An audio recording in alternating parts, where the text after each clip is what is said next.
دیکھیے میں نے جس آیت کریمہ کی تلاوت کا شرف آپ کے سامنے حاصل کیا، اس میں اللہ تبارک تعالیٰ یہ فرما رہا ہے کلو من رہا فات، دنیا کی ہر چیز ختم ہونے والی ہے اور باقی رہنے والی ذات اللہ۔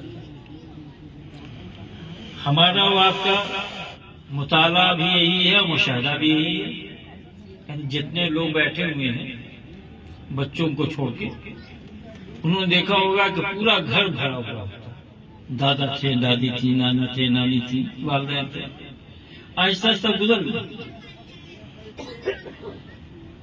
وہ ختم ہو گئے۔ اور پھر ایک دن ایسا آئے گا کہ میرا بھی نمبر آ جائے گا، میں بھی چلا جاؤں گا۔ اور صرف انسان ہی نہیں بلکہ تاریخ پڑھیے گا تو بہت سے پہاڑوں کے نام ملتے ہیں لیکن وہ پہاڑ اب نظر نہیں آتے، بہت ساری دریاؤں کے نام ملتے ہیں، وہ دریا اب نظر نہیں آتے، بہت سارے شہروں کے نام ملتے ہیں، وہ شہر اب نہیں ہے۔ یعنی دنیا کی ہر چیز فانی ہے، صرف باقی رہنے والی ذات اللہ کی۔ تو ہمیں آپ کو یہ چاہیے کہ ہم اور آپ اپنے اعمال کو اللہ سے جوڑیں۔ جنہوں نے اپنے کو اللہ سے جوڑ لیا تو آپ دیکھیے کہ زمانہ گزر گیا، ان کا نام باقی۔ اور جس نے اپنے کو اللہ سے نہیں جوڑا، دولت سے جوڑا، عزت سے جوڑا، شہرت سے جوڑا، حکومت سے جوڑا، وہ بھی گئے، ان کا نام نہیں۔ مولانا نے ابھی بڑی اچھی بات کہی کہ ایسی دولت کے نشے میں چور تھا، بڑی فوجیں رکھتا تھا، امام حسین علیہ السلام کے پورے خانوادے کو اس نے تہہ تیغ کر دیا، لیکن 1400 سال کے بعد بھی حسینیت زندہ ہے اور یزیدیت منہ چھپائے پھر رہی ہے۔ یہ مت سمجھیے یزیدیت ختم نہیں ہوئی، ہر زمانے میں یزید رہے گا، ہر زمانے میں حسین بھی رہے گا۔ حسین والے سر اٹھا کے زندہ رہیں گے، یزیدیت منہ چھپائے پھرتی رہے گی۔ بس اتنا ہی فرق ہے۔ ہندوستان میں مغلوں نے، سامنے کی بات ہے، مغلوں نے تقریباً 800 سال تک حکومت کی، 400 سال مغلوں نے حکومت کی اور پھر دوسری ڈائنیسٹی جو ہے سب ملا کے 800 سال تک حکومت کی ہے۔ مغلوں کا آپ لوگوں کو جلال دیکھا بھائی، اس کے منہ کا ہر نکلا ہوا جملہ وہ ایک فرمان تھا۔ وہ کسی کی موت کو بھی ٹال دے سکتا تھا، جس کو پھانسی کے آرڈر ہو گیا وہ معاف کر دے سکتا تھا، اور کسی بے قصور کو بلا کے پھانسی کو لٹکا دے سکتا تھا، اور اس کی کوئی سنوائی نہیں تھی۔ بے تاج بادشاہ وہ تھا۔ ہماری یہاں نہیں کہ اگر کچھ ہوگا تو بھائی تھانہ جائیے، پولیس جائیے، ہائی کورٹ جائیے، سپریم کورٹ جائیے۔ مغلوں کے یہاں نہیں تھا، اگر بادشاہ نے جو کہا وہ ہو گیا، لیکن اس کی ساری قوت سکوں کے جھنکار پر تھی، بازو کے بل پر تھی، تلواروں کے شان پر تھی۔ جب تلوار میں شان نہ رہی، بازو میں دم نہ رہا، سکوں میں جھنکار نہ رہی تو بادشاہ ختم ہو گیا۔ آج کسی مغل بادشاہ کو آپ جا کے دیکھ لیجیے، اس کی قبر پر دیکھیے تاج محل ہے، دنیا کے 7 عجوبات میں سے ایک عجوبہ ہے، آپ جانتے ہیں۔ ساری دنیا سے لوگ آتے ہیں، اگر اس میں اس کو دیکھنے میں جو پیسہ آتا ہے، اگر ہندوستان کی حکومت مسلمانوں کے حوالے کرے تو ہر سال ایک یونیورسٹی کو اتنے پیسہ آتے صرف دیکھنے کے۔ لیکن آپ یہ بتلائیے کہ تاج محل کس لیے جاتے ہیں؟ ایک اچھی عمارت دیکھنے کے لیے جاتے ہیں، لیکن وہیں شیخ سلیم چشتی کا آستانہ ہے۔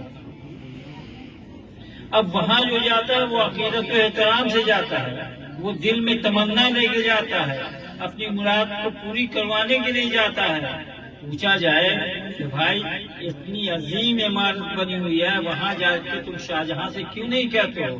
ارے وہ بادشاہ تھا، اس سے کہہ دے تو ارے زندہ تھا تو اتنا کچھ کہتا تھا، مرنے کے بعد بھی کچھ کر نہیں سکتا ہے، تم اس سے بھی تو کہو، اتنی عظیم عمارت کے اندر وہ سویا ہوا ہے، تم یہ فرنیچر عمارت جو ہے یہاں ایک جو اپنے زمانے کے ایک آدمی جن کے پاس نہ تلوار تھی، نہ جس کے پاس دولت تھی، نہ جس کے پاس شہرت تھی، نہ جس کے پاس کوئی قوت تھی، وہ یہاں دفن ان کے پاس کیوں آئے؟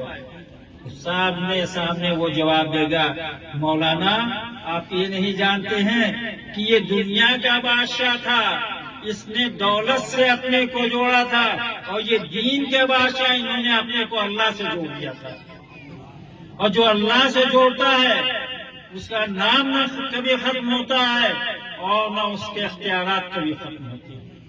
بہت سے لوگ کہتے ہیں کہ بھائی انہیں مظاہر پر جانے سے کیا ملتا ہے، اس سے ایک جملہ بڑا آسان ہے، میں جا کے دیکھتے نہیں ملتا ہے ہماری قسمت، ہم تو جا کے دیکھتے ہیں تو ہمیں تو مل جاتا ہے، اور لینے کے لیے بھی کچھ ظرف چاہیے مولانا، ہر آدمی کو سب کچھ نہیں مل جاتا ہے۔ ابھی ایک بچے کو، بچہ سامنے بیٹھا ہوا ہے، اس کا ایڈمیشن کروا دے تو ایم اے میں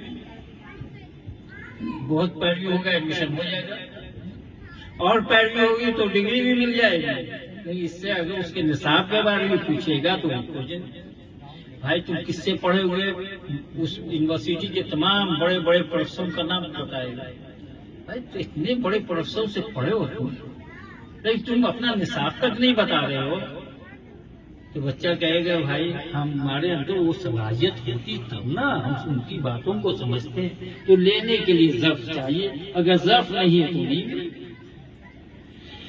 تو جن لوگوں نے اپنے کو اللہ سے جوڑا ان کا نام کل بھی باقی تھا اور آج بھی باقی۔ بھائی خواجہ کی بارگاہ ابھی کچھ دن پہلے ان کا عرس ختم ہوا، لوگ چلے جا رہے ہیں، پوچھے گا آپ بھائی تم کو بلاوا آیا ہے؟ صاحب خانہ نے جو میلاد کیا ہے گھر گھر جا کے کہا ہوگا، مولانا کی جہاں جا کے دعوت دی، سب کو گھر گھر جا کے کہا ہوگا، ایک آدمی سے یاد دلایا ہوگا، بچوں کو یہ کہا ہوگا بہترین کھانے کا انتظام ہے، تم سب آؤ، سب لوگ۔ خواجہ صاحب یہاں کیا رہنے تک کا انتظام نہیں، اپنے کرائے سے جانا پڑتا ہے۔ جو پیسے والے وہ بھی یہ سوچتے ہیں کہ پتہ نہیں ہوٹل ملے گا یا نہیں ملے گا، جو اس سے زیادہ پیسے والے ہیں وہ یہ سوچتے ہیں پتہ نہیں خادم کا روم بک ہو گیا یا نہیں ہوا، لیکن لوگ چلے جا رہے ہیں۔ بھائی انہوں نے بلایا ہے نہیں بلایا، کوئی کارڈ آیا ہے نہیں آیا، کہ کیوں جا رہے ہو؟ ہم اس لیے جا رہے ہیں خواجہ کے یہاں جانے سے قلبی سکون ملتا ہے۔ بھائی اگر تم کو قلبی سکون تھا تو تم تاج محل چلے جاتے، بڑی عظیم عمارت ہے، نہیں وہ عمارت ہے، صرف وہ تفریح گاہ ہے، قلب کا سکون وہاں نہیں ہے، قلب کا سکون یہاں ہے، وہ تفریح کی جگہ وہ۔ بھائی تم کیوں جا رہے ہو؟ تو بھائی ہم بچے کہیں گے ہم امتحان دیا ہے، ہمارا رزلٹ آنے والا، خواجہ کی عبادت و ریاضت کے طوفان میں وہاں دعا مانگیں گے، یقیناً میری دعا قبول ہو جائے گی۔ کوئی یہ کہے گا کہ ہمیں نوکری نہیں مل رہی ہے، ہم وہاں اس لیے جا رہے ہیں کہ خواجہ کی بارگاہ میں جا کے عرض کریں گے آپ اللہ کے ولی ہیں، آپ اللہ سے کہہ دیجیے کہ مجھے نوکری مل جائے۔ کوئی صاحب اولاد نہیں ہے، جا رہا ہے، کہہ رہا ہے کہ کیوں جا رہے بھائی؟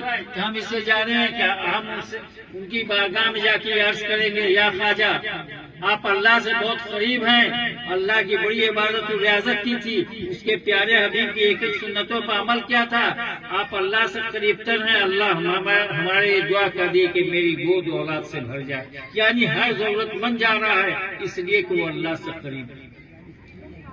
آج ہمارے سماج کا سب سے بڑا المیہ یہ ہے کہ ہم خواجہ صاحب کے یہاں جاتے ہیں، ہم محبوب الہی کے یہاں بھی جاتے ہیں، ہم ان کے تمام صفات کو جانتے ہیں، ہم کچوچا اور بیالی اور پٹنہ بھی جانتے ہیں، ان بزرگوں کے تمام صفات کو بھی جانتے ہیں، ان کے نام پر جھگڑا بھی کرتے ہیں، ان کی شخصیت کو منوانے کے لیے ہر ممکن کوشش کرتے ہیں، لیکن صرف ایک کام نہیں کرتے، جاتے بھی ہیں، ان کی عزت بھی کرتے ہیں، ان کی شخصیت کو منوانے کی ہر ممکن کوشش کرتے ہیں، جائز اور ناجائز دونوں کوشش کرتے ہیں، ایک کام نہیں کرتے۔ وہ کام کیا نہیں کرتے ہیں؟ کہ ہم ان کے بتائے ہوئے راستے پر نہیں چلتے ہیں. انہوں نے جو کام کیا وہ کام نہیں کرتے ہیں. انہوں نے جو تعلیمات دنیا میں چھوڑی اس تعلیمات پر عمل نہیں کرتے ہیں. اگر تعلیمات پر آپ عمل کرنے لگے، ان کے بتائے ہوئے راستے پر چلنے لگے، ان کے نقش قدم کو فالو کرنے لگے، تو آج دنیا جو تباہی و بربادی کے دہانے پر آ گئی ہے، آج دنیا میں جو مسلمانوں کا عزت و وقار داؤ پر لگ گیا ہے، آج مسلمان جو اپنے وجود کی لڑائی لڑنے کے موڈ میں آ گیا ہے، یہ نہیں ہوتا. 1857 تک کے حالات دیکھ لیں، دیکھیے گا کہ 1857 کے بعد کہ پہلے کے حالات کچھ اور تھے، 1857 کے بعد کے حالات کچھ اور ہو گئے. پھر 1857 سے 1947 تک دیکھ لیں، 1857 سے 1947 کے حالات کچھ اور تھے، 1947 کے بعد کیا اور ہو گئے. 1947 کے بعد سے آج کے حالات دیکھ لیں تو آج ہندوستان کا مسلمان اس دو راہے پر آگے کھڑا ہوا ہے جہاں پر اس کا اپنا وجود بچانا مشکل ہے. آخر وہی قرآن کو پڑھا جا رہا ہے. مولانا اسی کی تقریر کر رہے تھے نا، میں اسی کی تبلیغ کر رہا ہوں نے. ہمارا وہی نبی ہے نا، ہمارا وہی قبلہ ہے نا، وہی مسجدیں ابھی ہیں نا، وہی نمازی ہیں نا. کیا وجہ کہ سب کچھ ہوتے ہوئے بھی مسلمان وہاں پہنچ گیا ہے کہ جہاں اگر آپ غور سے دیکھیں کہ مسلمان کہاں پہنچا ہے تو پھر آپ یہ کہیں گے کہ بھائی مسلمان کو وہاں پہنچانے کی بھرپور کوشش ہو رہی ہے جس کو کہا جاتا ہے کہ خانہ بدوش.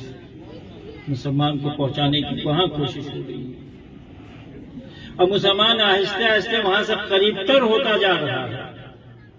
ایسا کیوں ہوا؟ ایسا آخر کیوں ہوا؟ اس نبی کو کلمہ پڑھنے کے بعد خود مسلمانوں نے ہندوستان میں تقریباً 800 سال تک حکومت کی. اسی قرآن کو پڑھ کے مسلمانوں نے خود ہندوستان کی بات ہم کہتے ہیں کہ 800 سال تک حکومت کی، لیکن اسی قرآن کو ہم پڑھ رہے ہیں، اسی نبی کا کلمہ پڑھ رہے ہیں، اسی قبلہ کی طرف منہ کر کے نماز پڑھ رہے ہیں، لیکن ہم ذلت و رسوائی کی امیر گہرائی میں گرتے جا رہے ہیں. ایسا کیوں؟ بس ایک بات، ہمیں وہ اللہ پر یقین اور ایمان نہیں ہے جو قرون اولیٰ کے مسلمانوں کو تھا. ہم اس سے پھر رہے ہیں. کل ہم لوگ بیٹھ کے بات کر رہے تھے کہ بھائی پہلے اگر ایک مولانا، اور مولانا نہیں کہلاتے تھے، مولانا بہت اونچی چیز، انت مولانا فنسل، بہت اونچی چیز. کوئی مولوی صاحب نکل جاتے تھے. اچھا اور مزہ یہ ہے کہ آج علامہ، مولانا اور اس سے آگے بھی کچھ اور بھی الفاظ جوڑے جاتے ہوں گے، یہ سب مولانا ہیں. لیکن پہلے مولوی صاحب ہوتے تھے. لیکن مولوی صاحب پہ روب اور دبدبا ایسا تھا کہ مولوی صاحب اگر نکل گئے تو گاؤں کا سب سے بڑا زمیندار اور شہر کا سب سے بڑا آفیسر تھر کر جاتا. کہا کہ اب مولوی صاحب نکل گئے ہیں، ضرور کسی سے کوئی خطا سرزد ہوئی. آج وہی عالم دین موجود، پہلے سے زیادہ مدرسہ موجود ہے، پہلے سے زیادہ قرآنیات پر کتابیں موجود ہیں، آڈیو ویڈیو کیسٹ موجود ہے. پہلے تو اتنا نہیں تھا. آپ کو سن کے یہ تعجب ہوگا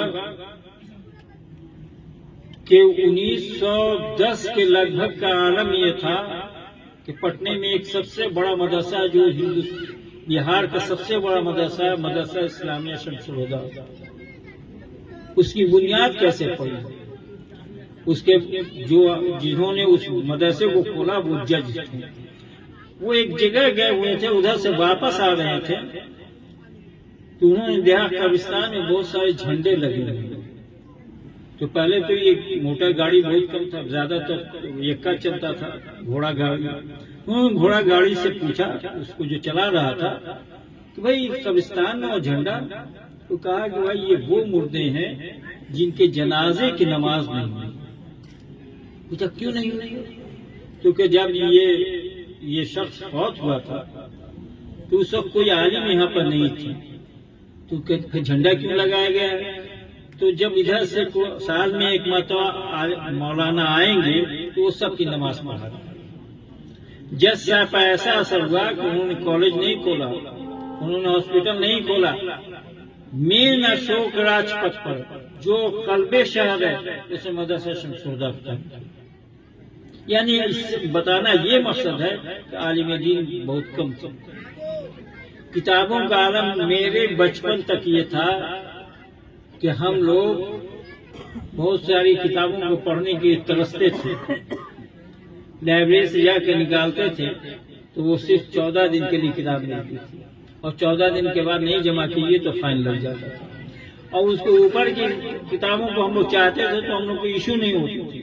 وہ آج ان کے ہاتھ میں موبائل ہے، ایسے دابیں گے، شرح قدوری اگر چاہے تو ایسے دابیں گے وہ سامنے،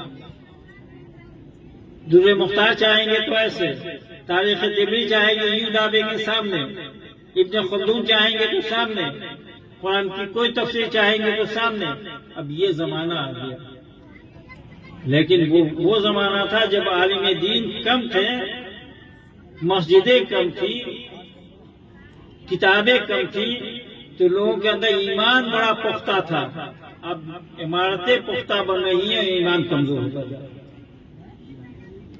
اسے ایمان کو مضبوط بنائیے، اپنا رشتہ اللہ سے جوڑیے، اللہ کے فرمان پر عمل کیجیے۔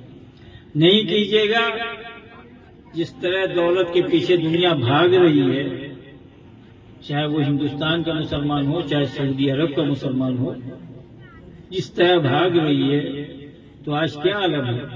سعودی کی زمین سونا اگل رہی ہے۔ آپ کہیں گے پٹرول سے سونا نہیں، سونے کے پہاڑ وہاں نکل رہے ہیں، سونا اگل رہی ہے، لیکن امریکہ کا کٹپتلی ہو کے رہ گیا، اس کا اپنا کوئی پاور ہی نہیں ہے۔ کیوں نہیں پاور ہے بھائی؟ جہاں دولت کی اتنی فراوانی ہے، پیسے اتنے ہیں، اس کے پاس وہ کیوں نہیں، اس کے اندر کچھ قوت اور کچھ طاقت ہے؟ اس لیے نہیں ہے، اس کو اللہ پہ بھروسہ نہیں ہے، اس کو اپنے بازو پر بھروسہ ہے، اسے وہ امریکہ کے ہاتھ کی کٹپتلی بن گیا ہے۔ اور محمد رسول اللہ صلی اللہ علیہ وسلم کو بھائی عرب کی زمین پہ ایک کلمہ کا انہوں نے اعلان کیا، اور وہ کلمہ پڑھنے والے سارے دنیا میں پھیل گئے، اس لیے انہوں نے اللہ کے فرمان کو سنایا اور اللہ کے فرمان پر عمل کرنے کی تلقین کی اور تعلیم دی، تو سارے دنیا میں اسلام پھیل گیا۔ اور مسلمانوں کا روب دبدبا ایسا ہوا کہ خیبر ہی نہیں، بیت المقدس تک فتح کر دیا گیا۔ لیکن ہمارے چائے خانوں میں بڑی بحثیں ہوتی ہیں مولانا، جو لوگ چائے خانوں میں بیٹھتے ہیں وہ بتائیں گے، آپ پر بھی گفتگو ہوگی اور مجھ پر بھی گفتگو ہوگی، آپ کے کپڑے پر بھی گفتگو ہوگی اور میرے کپڑے پر بھی گفتگو ہوگی، اور پگڑی اور بیوہ پر بھی گفتگو ہوتی ہے۔ اور مزہ یہ ہے کہ مفتی اعظم ہند سے بڑھ کے یہ فتویٰ دیں گے کہ بھائی ایسی پگڑی ناجائز ہے اور ایسی پگڑی جائز ہے۔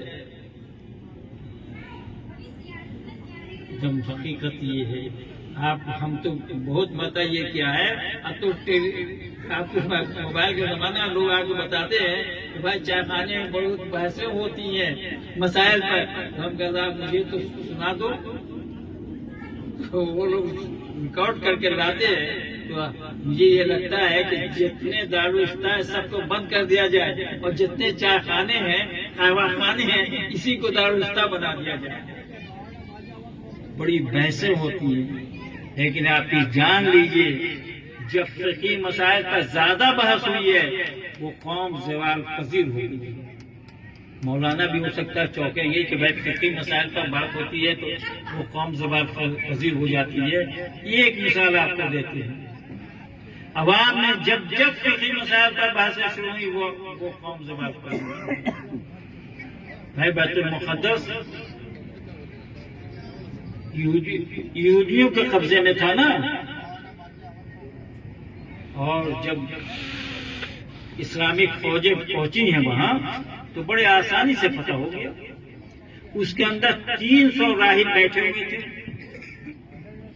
جب باہر سمائے قیدی کی حیثیت سے تو اسے پوچھا گیا کہ بھائی آپ اندر سے کچھ بھی مزاحمت نہیں کی، ایک گولا بھی نہیں پھینکا، ایک پتھر بھی نہیں پھینکا، آپ اندر کیا کر رہے تھے؟ انہوں نے کہا کہ بہت ایک اہم مسئلے میں ہم لوگ الجھے ہوئے تھے۔ انہوں نے پوچھا وہ کیا مسئلہ تھا؟ بہت اہم مسئلہ تھا جس پر ہم لوگ ڈسکس کر رہے تھے، اسی میں الجھے ہوئے تھے۔ پوچھا وہ کیا مسئلہ تھا؟ کہا کہ ہم لوگ یہ اس مسئلے پر الجھے ہوئے تھے کہ حضرت عیسیٰ کا پسینہ پاک تھا یا ناپاک تھا۔ یہ اس پر الجھے ہوئے تھے وہ، اب بیت المقدس مسلمانوں نے فتح کر دیا۔ تو آپ حضرات یا پوری قوم ہماری اسی طرح کے مسائل میں الجھی ہوئی ہے۔ وہ مسجد کا رخ نہیں کرتی ہے کہ نماز پڑھیں، بلکہ مسجد میں نماز پڑھانے والوں پر تنقید کرتی ہے۔ وہ قرآن خود نہیں پڑھتی ہے، مدرسے پر تنقید کرتی ہے۔ وہ اس لیے ضرورت اس بات کی ہے کہ آپ حضرات فقہی مسائل میں نہ الجھیں، یہ عالموں کی چیز ہے، عالموں پر چھوڑ دیں۔ آپ اتنا کریں کہ آپ پر نماز فرض ہے، آپ نماز پڑھیے، آپ پر روزہ فرض ہے، آپ روزہ رکھیے، آپ پر سب سے زیادہ ضروری یہ ہے کہ آپ اپنے بچوں کو پڑھائیے، آپ اپنے بچوں کو تعلیم دیجیے۔ آپ پر یہ فرض ہے کہ بچوں کو یہ سکھائیے کہ گارجین کی وہ کیسے عزت کرے۔ آج کا سب سے بڑا مسئلہ یہ بھی ہے، آپ پر یہ زیادہ ضروری ہے۔ آپ حلال روزی کمائیے، آپ فقہی مسائل کو چھوڑ دیجیے۔ اور ہم ساتھ ساتھ ایک جملہ اور بھی کہتے ہیں، لیکن یہاں پر کہنے کی ضرورت نہیں ہے۔ ہمارے عالم برادری کو بھی یہ چاہیے کہ فقہی مسائل میں زیادہ نہ الجھیں، وہ مسائل بتائیں جو ان کو ڈے ٹو ڈے کام کرتا ہے۔ وہ زیادہ ضروری ہے، وہ زیادہ ضروری ہے، یہ ضروری نہیں ہے۔ وہ اتنے مسائل پر جانے کی ضرورت نہیں، ہمیں ضرورت ہی نہیں ہے عوام کو، ہمیں ڈے ٹو ڈے کے مسائل بتائیے۔ ایک بات تو بڑی اچھی ہو گئی ہے کہ منازعہ تقریباً بند ہو گیا۔ اب دوسرا لہر آنا چاہیے کہ یہ مسائل بھی جو فقہی مسائل میں الجھتے ہیں مسجد کے ممبر سے اور مسجدوں کے محراب سے، اس کو بھی بند ہونا چاہیے۔ ٹھیک ہے، ہم مولانا بیٹھ کے بات کر سکتے ہیں، یا ان کے لیول پہ جو لوگ ہیں وہ بات کر سکتے ہیں، عوام کے بیچ میں یہ نہیں جائے۔ عوام کے بیچ میں یہ جائے کہ رب کا یہ حکم ہے، حضور کا فرمان یہ ہے، آپ اس پہ عمل کیجیے۔ اس پہ عمل کیجیے گا تو آپ زندہ رہیے گا، اور زندہ قوم کی حیثیت سے زندہ رہیے گا، اور مرنے کے بعد بھی زندہ آپ کا نام باقی رہے گا۔ اللہ تبارک تعالیٰ ہمیں اور آپ کو ان باتوں پہ عمل کرنے کی توفیق عطا فرمائے۔ وما علینا الا